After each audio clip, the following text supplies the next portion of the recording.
fa andeha ho jerentsika kosa ato anatin'ity fanadihadiana ity nanahoana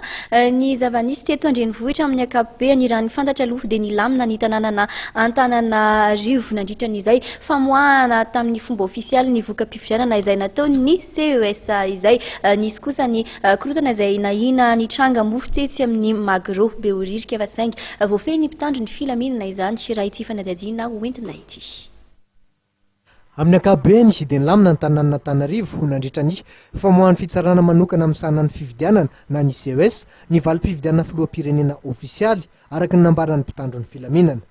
Tsy nisy ny korotana raha nahina ny mety isian'izany no ny tsy fankatoavan'ny sasany ny valim-pifidianana araka ny tsy litsofina nandeha ka ren'ny mpitandro ny filaminana.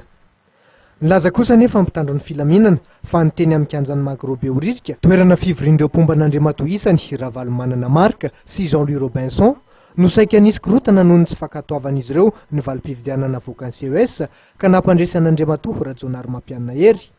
kanefa ny lamina tao anatin'ny fotoana fohy izany. Nandaitra kosa ny paikady napetraky ny mpitandro ny filaminana manerana ireo toerana nahina mety hitrangan'ny korotana sy savorovoro toy nisy Tetsamboda toerana misy ny foiben'ny CES Antaninarenina sy Ambotsoroatra ary ny teny Analakely. Nilaza ny tsy ravoravo-tanina kosa nefa mpitandro ny filaminana na dia nivoaka tamin'ny pomba ofisialy ary ny valim-pifidianana filoham-pirenena ary nilaza fa vonona ny andray ny andraikiny hatrany ary tsy hitsitsy izay mpanakorotana. Hiditra amin'ny fotoan-tsarotra tokoa ny firenena hoy izy ireo ka inona ny mety isian'ny korotana aorian'ny famoahana iny valim-pifidianana ofisialy iny.